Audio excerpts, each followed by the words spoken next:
Madame, Monsieur, bonjour.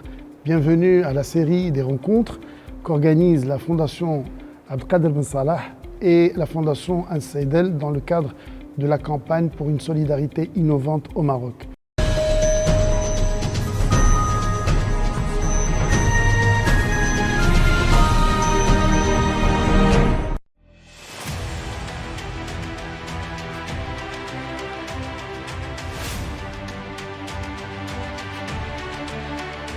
Aujourd'hui, nous allons parler de l'innovation sociale et dans quelle mesure elle peut être un allié et au service de la solidarité.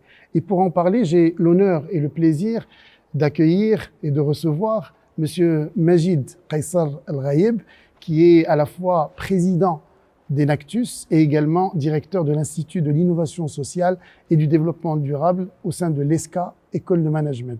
Monsieur Majid, bonjour. Bonjour. Merci d'abord d'avoir accepté notre invitation et d'avoir accepté aussi de participer à cette campagne et également de nous recevoir dans le nouveau siège de l'ESCA. Majid, j'aimerais vous poser d'abord une question avant de rentrer dans le vif du sujet. Est-ce que vous pouvez, de manière très succincte, nous présenter d'abord le rôle et les missions d'Enactus et également de l'Institut dont vous êtes le directeur? D'accord. Tout d'abord, je voudrais, pour les gens qui ne me connaissent pas, dire que je suis avant tout, j'ai été pendant toute ma vie professionnelle un exécutif, un manager au niveau d'établissements privés et publics. Aujourd'hui, je suis à la fois entrepreneur, mais également président d'Enactus et également directeur de l'Institut de l'innovation sociale et du développement durable à ESCA École de Management. Ces trois activités qui paraissent peut-être a priori complètement indépendantes sont au fait une manière comme disent les Américains, une manière de to give back. C'est rendre à la société ce qu'elle m'a donné. Et donc je suis dans le domaine académique, je suis dans le domaine des associatifs, donc en aidant les jeunes à devenir des entrepreneurs à fort impact, et également je suis moi-même un entrepreneur. Donc ces trois donnent du sens à ma vie et me permettent aujourd'hui de réaliser ce que j'ai toujours voulu faire, c'est impacter au maximum une société comme la nôtre. Alors,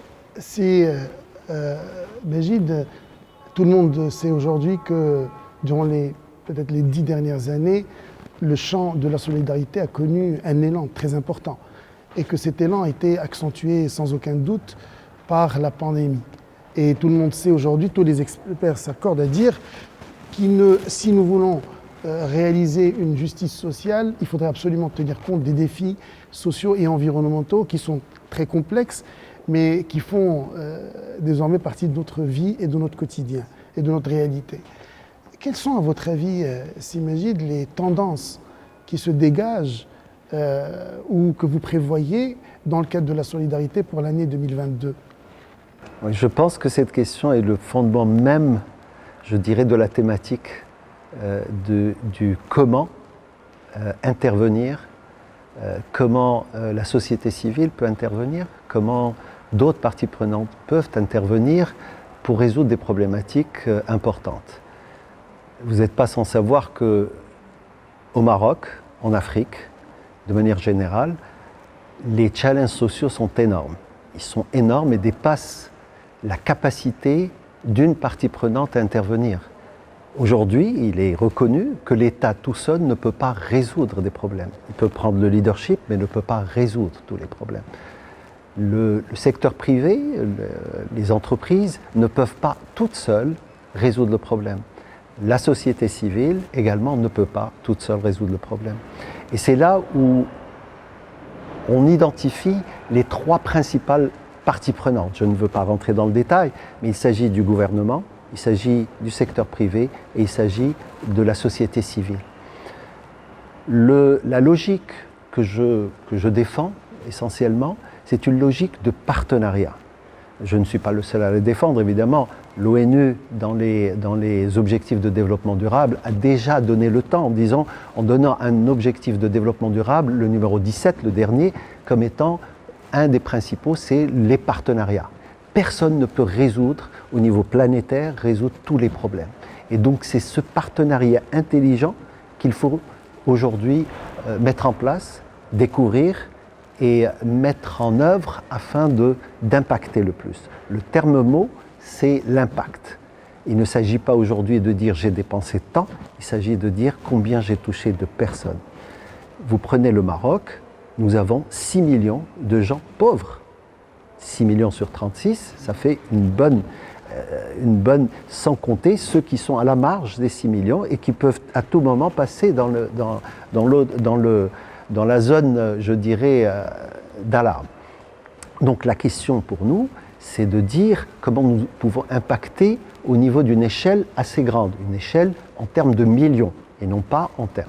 Et donc le Covid a montré, et grâce au leadership de Sa Majesté, et qui a anticipé même les conclusions de la Commission pour le développement, pour le nouveau modèle de développement, en disant qu'il est impératif aujourd'hui d'aborder la question sociale, et plus particulièrement la partie santé, s'adresser à cette partie santé. Mais il va sans dire que non seulement il y a la partie santé, mais il y a également toute la partie éducation. Donc ce sont deux challenges qui sont énormes. Ces deux challenges, tout le monde aujourd'hui s'accorde à dire que ce sont les challenges d'avenir. Ils ne sont pas que des challenges pour nous Marocains, ils sont également des challenges au niveau africain.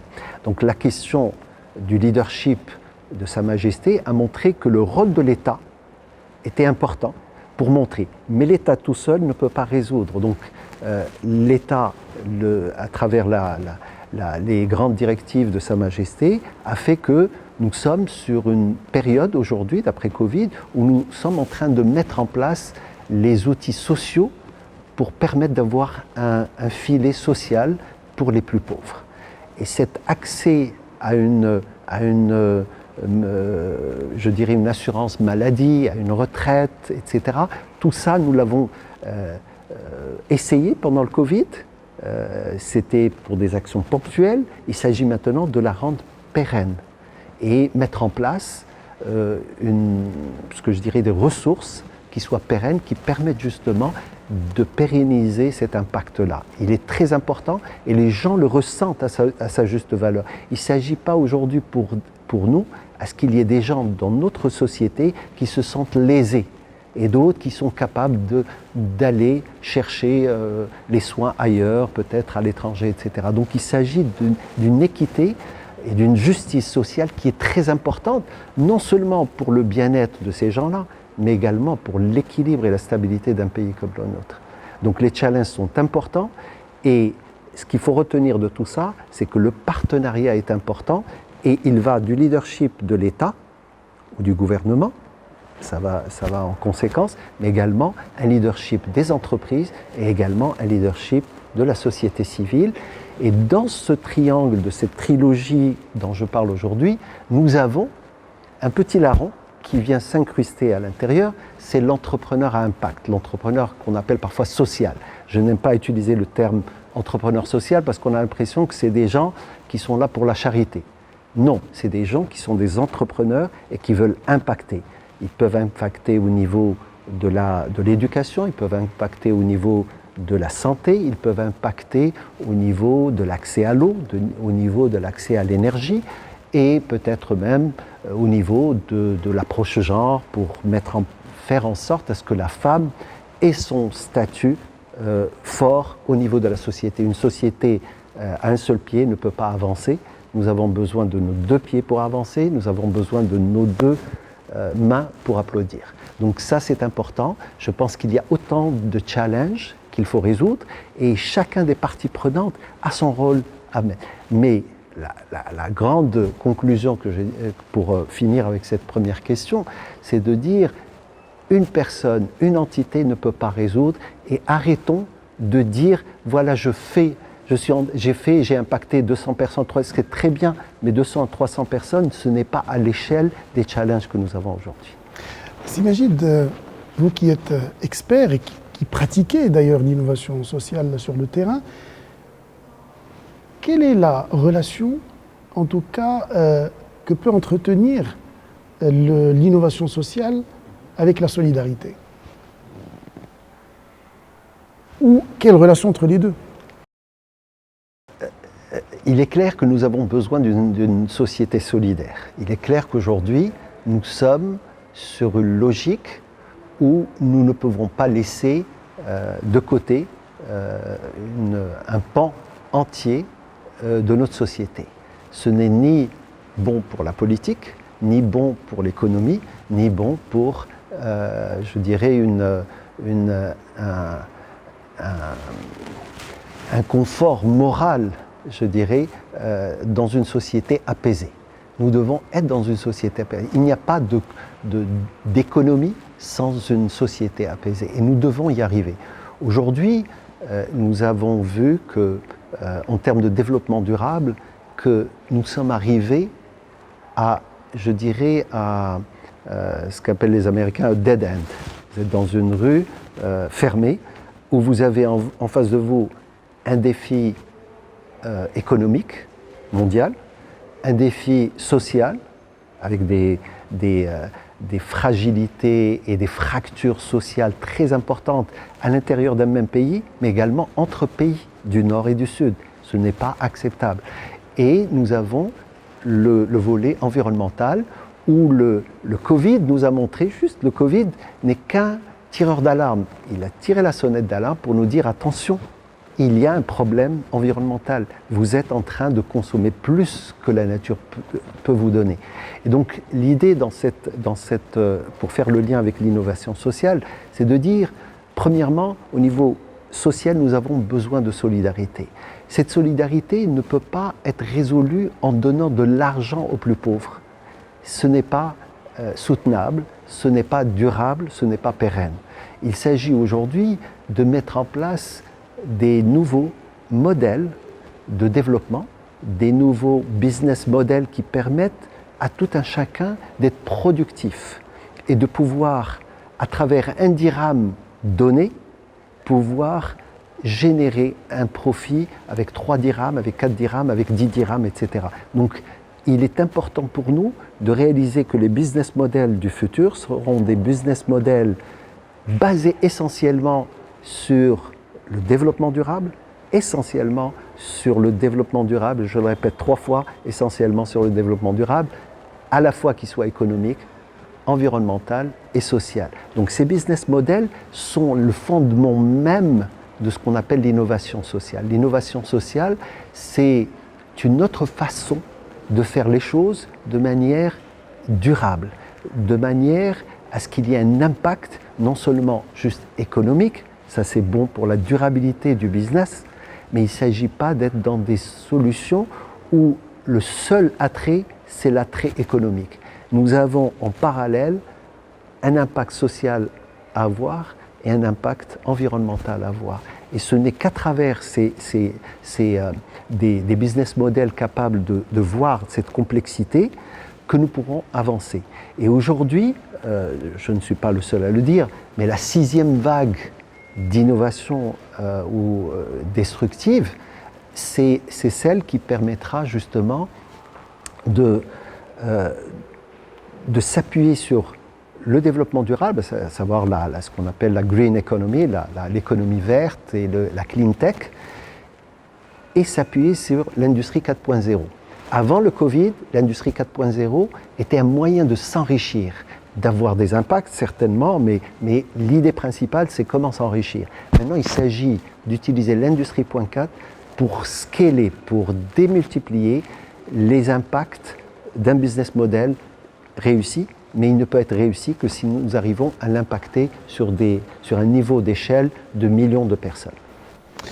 Majid, comment on peut réellement faire bénéficier la solidarité des démarches, des approches ou des pratiques de l'innovation sociale? Pourriez-vous nous donner quelques exemples à l'occasion? L'innovation sociale, justement, c'est une autre... L'innovation sociale, ce n'est pas l'innovation d'un produit. Je dis un b.a.-ba, mais il s'agit aussi de bien savoir que l'innovation, ce n'est pas innover un produit, ça peut être un système, ça peut être une façon de faire, ça peut être... Alors, nos ancêtres ont été innovants.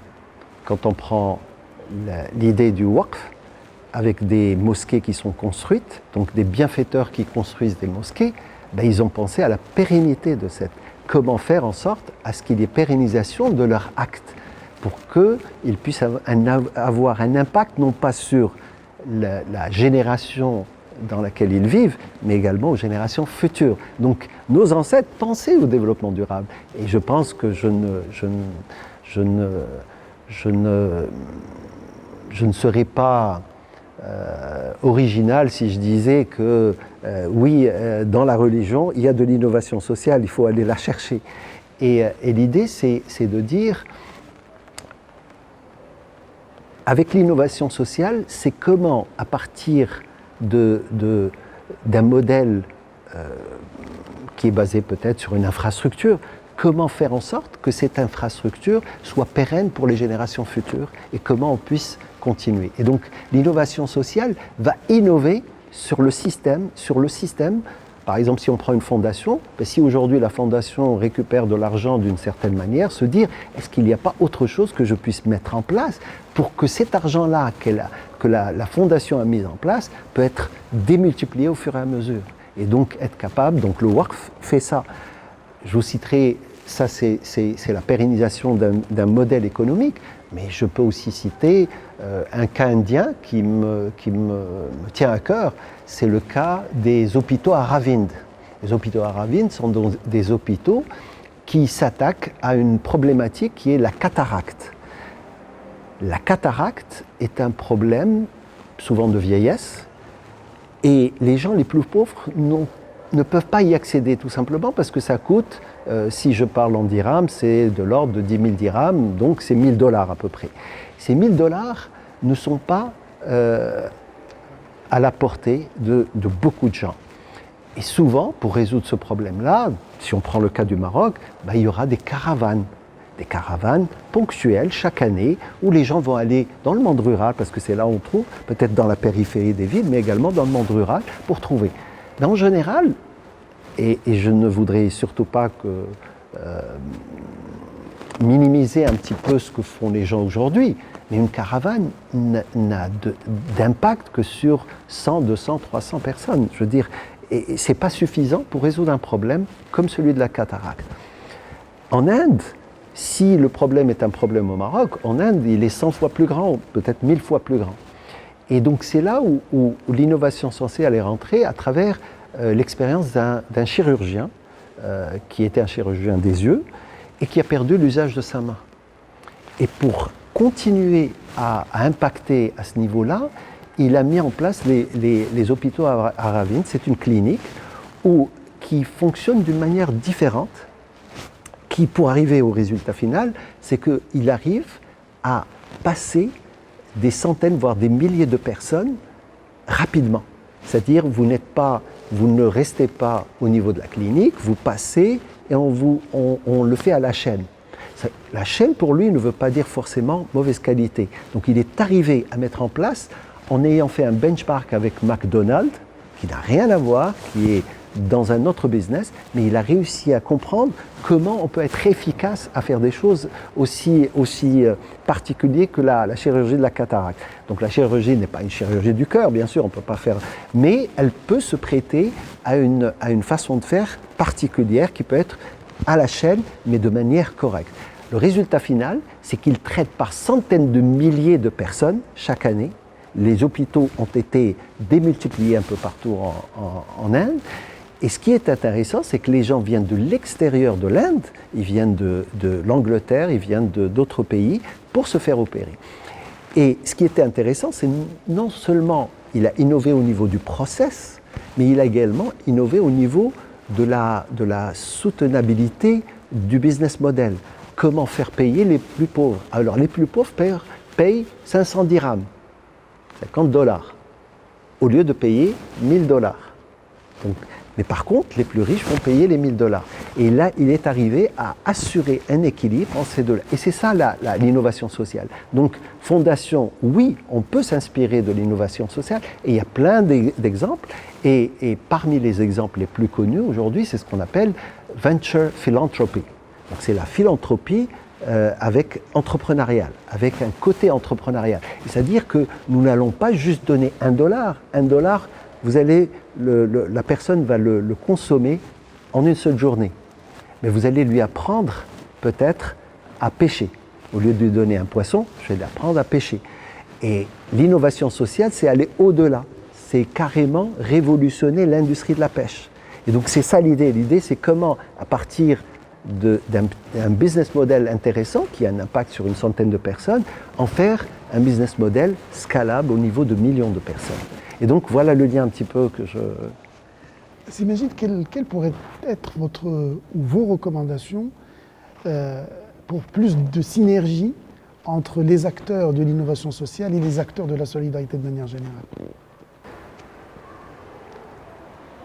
C'est une question qui est pertinente et qui me ramène un petit peu à cette mission ou à cette mission de la Fondation Abdelkader Ben Salah qui réellement a compris qu'elle ne pouvait pas faire les choses toute seule. Et c'est ça qui est important.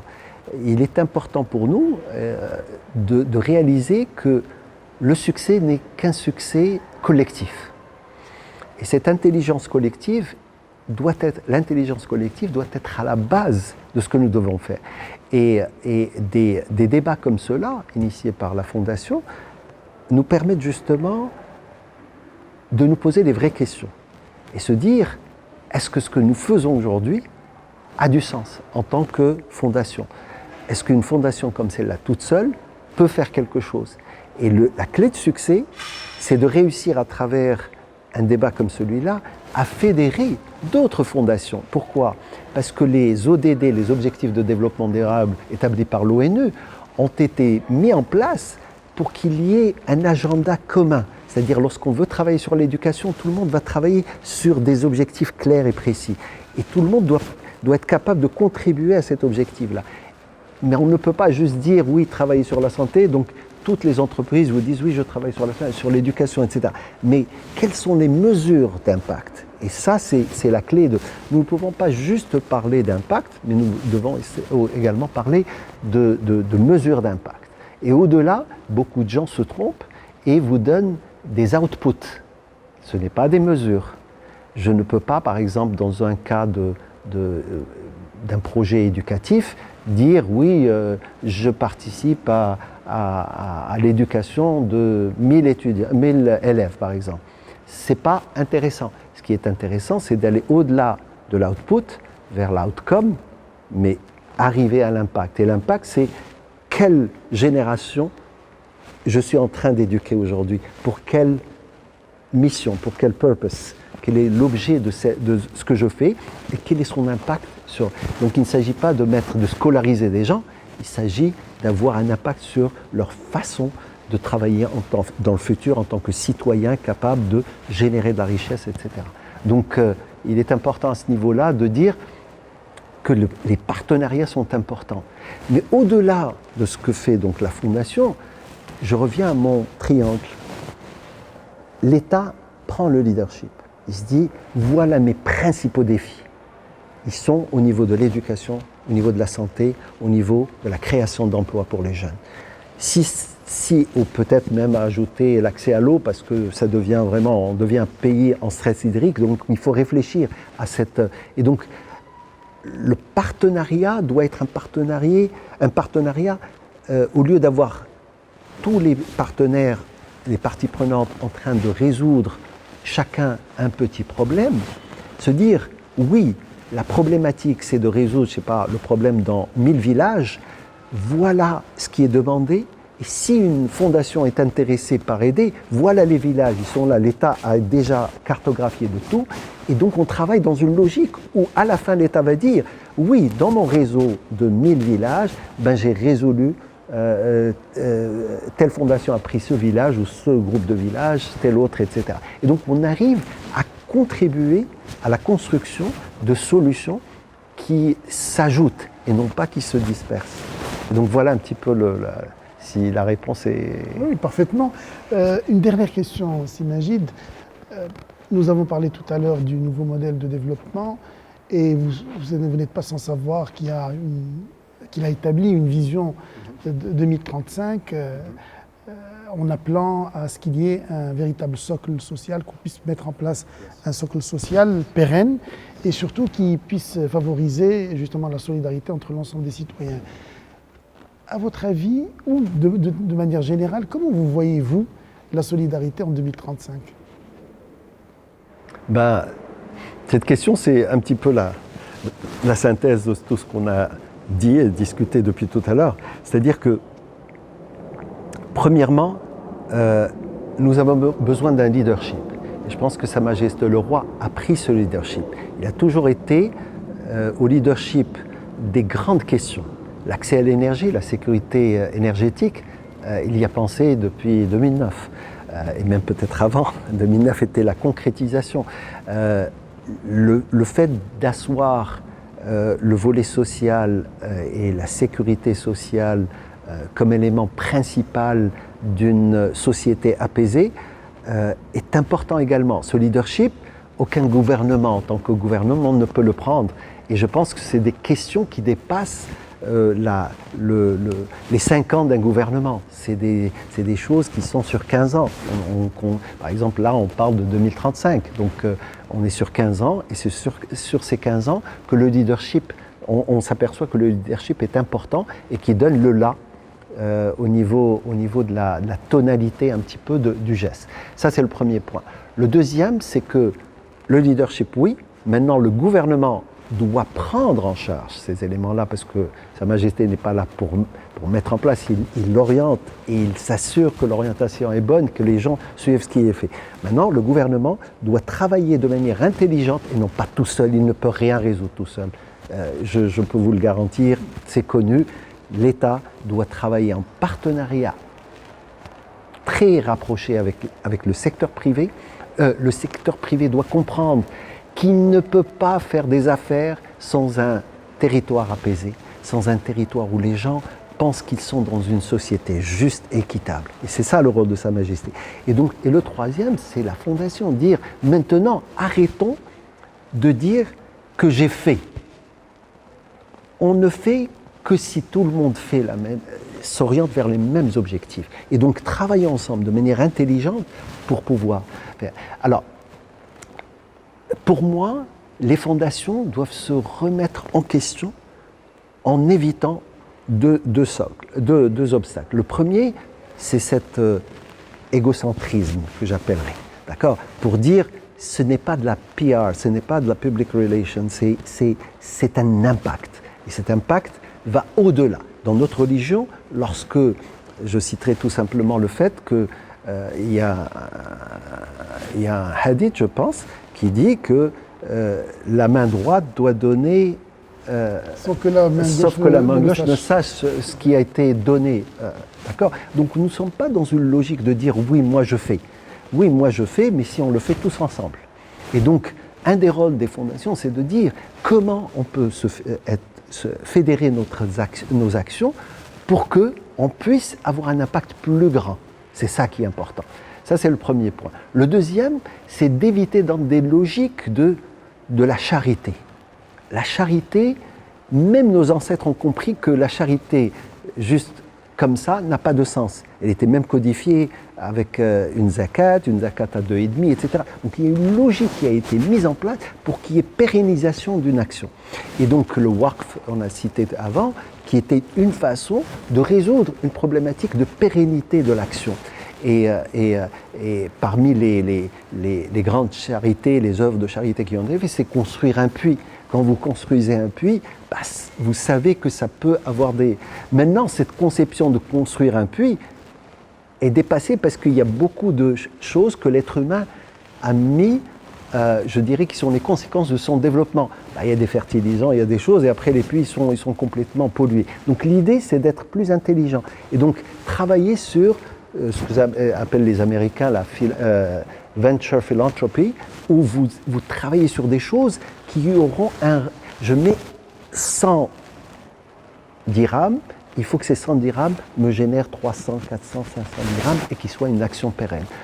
Ça, c'est le premier. Et le troisième, c'est de revenir au petit larron dont on a parlé tout à l'heure, qui est l'entrepreneur social. Il est clair qu'aujourd'hui, ces trois-là peuvent discuter entre eux, mais il faut que quelqu'un mette en place avec une démarche entrepreneuriale. Et c'est là où l'innovation sociale rentre. L'entrepreneuriat à impact est important, mais il ne peut être porté que par des jeunes, pas forcément des jeunes, mais par des gens qui ont cette ambition entrepreneuriale. Ils vont mettre en place des solutions. Et nous avons plein de jeunes qui sont en train de mettre des solutions à impact au niveau éducation, à impact au niveau de la santé. Il faut qu'on les écoute. Arrêtons de leur dire « voilà ce que vous devez faire ». Ils savent ce qu'il y a à faire, mais il faut les aider. Et le plus dur, c'est la vallée de la mort, c'est au début, quand ils ont une idée, mais il faut les accompagner. Il y a une partie où il faut leur donner de l'argent à perte. Il y a une partie où il faut les aider avec des prêts d'honneur, etc., qui puissent leur permettre de scaler encore plus. Et à un certain moment, ils sont suffisamment mûrs pour que des venture capitalistes viennent investir encore plus. Et c'est là cette logique qui doit être mise en place pour 2035, c'est-à-dire pour un impact en 2035, mais qui doit commencer aujourd'hui. Donc vous restez optimiste? Oh, plus que ça, plus que ça. Vous savez, nous n'avons que des jeunes dans notre société, que ce soit au Maroc ou en Afrique, et notre espoir, c'est que cette jeunesse arrive à vraiment s'épanouir. Et pour qu'elle s'épanouisse, nous devons lui mettre, c'est notre rôle, c'est le rôle des fondations, c'est le rôle de l'entreprise, c'est aussi le rôle de l'État. Chacun doit, d'une manière cohérente, aider ces jeunes à réellement trouver les solutions qu'il faut. Et la fondation n'est qu'un moyen, les fondations, la charité, etc., n'est qu'un moyen de favoriser cet épanouissement. Si Majid Qaissar El Ghaïb, merci beaucoup d'avoir participé à cette rencontre et à cette campagne de manière générale. Et encore une fois, de nous avoir reçus dans ce nouveau lieu magnifique, en tout cas de l'ESCA École de Management. Madame, Monsieur, merci de nous avoir suivis et à très bientôt. Merci.